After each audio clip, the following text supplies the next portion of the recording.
DPRD KLU menerima sejumlah aktivis yang tergabung dalam Aliansi Masyarakat Peduli Hutan KLU pada 19 Januari di ruang sidang DPRD KLU, datang dengan tumpukan data dan keresahan. Mereka menuding ada dalam pengelolaan hutan lindung yang mengakibatkan hutan primer kini mulai gundul dan beralih fungsi menjadi lahan garapan. Ketua DPD KLU Agus Jasmani memimpin langsung jalannya hearing tersebut. Ia didampingi barisan anggota Komisi 1 mulai dari Rusdianto, Raden Yakradi, Rianto hingga Febrian Monita Astuti. Di seberang meja hadir pihak KPH Rinjani Barat dan perwakilan kelompok hutan kemasyarakatan atau HKM yang menjadi sasaran kritik pedas para aktivis.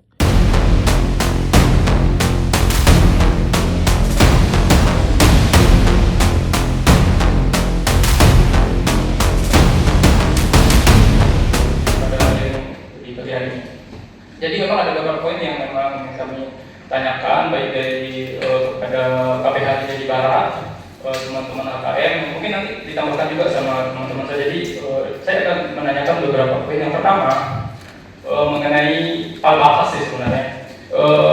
Kita berbicara tentang hutan primer dan sekunder. Yang pertama, coba kita bandingkan peta 2017 dan peta 2024 yang baru dikeluarkan oleh kelompok dan KPH. Apakah sama?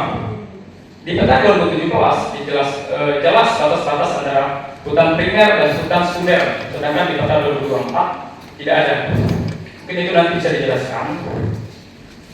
Terus apa? Yang kedua, menurut beberapa literatur yang kami baca, sejak 2019 sudah tidak boleh memberikan izin penggarapan pada hutan primer. Akan tetapi, seperti yang teman-teman KPH sampaikan pada hearing pertama, yaitu hutan primer masih boleh kok digarap. Jadi, jika memang boleh, mungkin kami bisa diberikan nih pemahaman dari teman-teman KPH dasar atau literatur atau aturan yang memperbolehkan hutan primer tersebut digarap apa. Dan apabila dibolehkan untuk digarap, berdasarkan aturan tersebut, apakah harus melakukan pengkajian terlebih dahulu dan KPH sudah melakukan pengkajian? Begitu. Jadi jika harus dikaji, apakah kelompok dan KPH sudah melakukan pengkajian sehingga memberikan penggarapan hutan primer di HKM Agromangku Aji? Karena berdasarkan survei kami langsung ke lapangan dengan beberapa orang yang terlibat pada saat penggarapan, wah ternyata ini loh batas kita dulu yang boleh digarap. Tapi sekarang banyak sekali kawasan baru yang dibuka, yang kalau menurut mereka yang pada saat itu terlibat dalam pembuatan peta pada 2017, mereka sudah di luar kawasan gitu.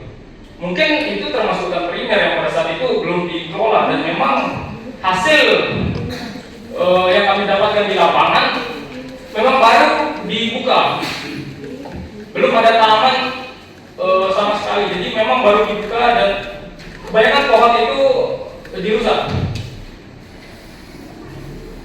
Yang ketiga, masalah jembatan ini. Tak hanya soal pembukaan lahan, AMPH juga menyoroti pembangunan jembatan permanen di tengah kawasan hutan. Pembangunan ini dinilai ilegal karena berada di bawah yurisdiksi hutan lindung tanpa kajian lingkungan yang jelas. Keluhan AMPH didukung oleh kesaksian warga mengenai kondisi sungai di wilayah Tanjung. Dulu kalau hujan sekali saja, airnya bertahan berminggu-minggu di kali. Sekarang hujan berhenti, air langsung lenyap. Itu bukti nyata alam kita sudah rusak akibat pembalakan tanpa pengawasan, tegas salah satu anggota aliansi yang hadir. Dilimpahkan ke tingkat belum penyidikan, masih penyelidikan, tingkat penambahan sudah banyak yang sudah kami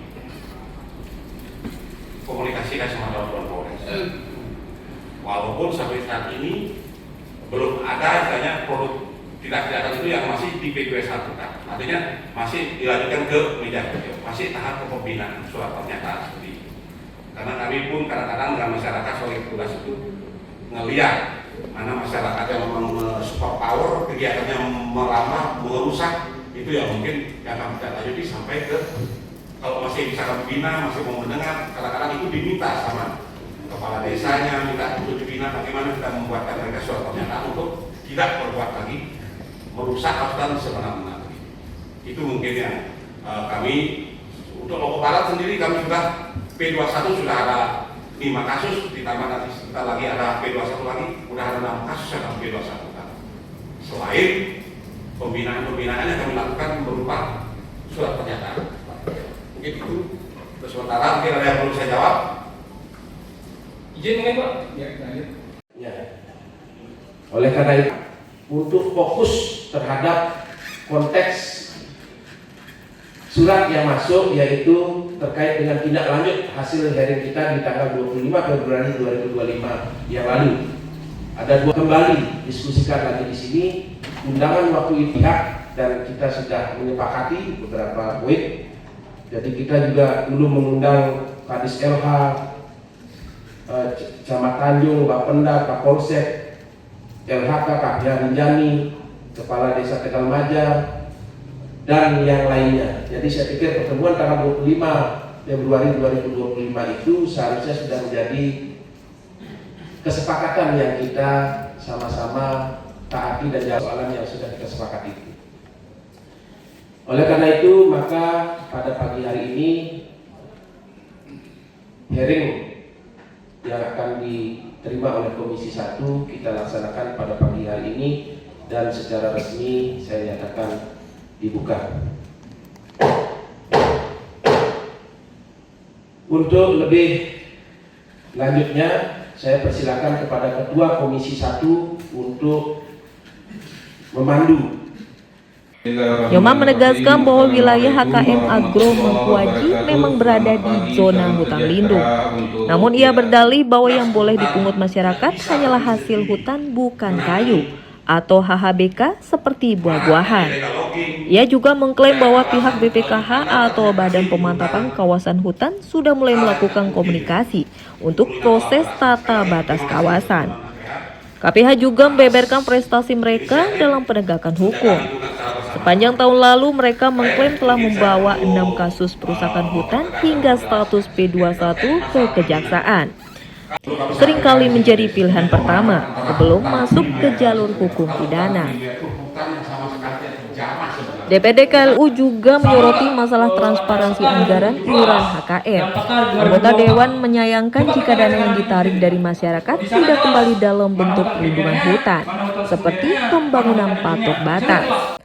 Penemuan yang berlangsung hingga siang hari itu belum membuahkan hasil final. Namun telah membuka kotak Pandora mengenai carut-marutnya tata kelola hutan di Lombok Utara.